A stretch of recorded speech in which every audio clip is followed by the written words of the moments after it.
Nesse vídeo, você vai aprender a fazer a limpeza do armazenamento interno do seu Galaxy J4 Core. Toque na catraca de configurações e siga até gerenciamento inteligente. Toque em armazenamento e aguarde a verificação dos dados. Após a conclusão, você poderá escolher quais arquivos quer manter no seu aparelho de acordo com cada opção. Recomendo que você toque em excluir imagens duplicadas para verificar quais você quer manter ou excluir.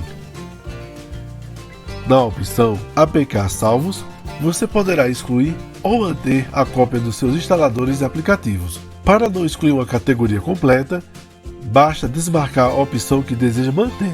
Deixe como exemplo o de imagens duplicadas.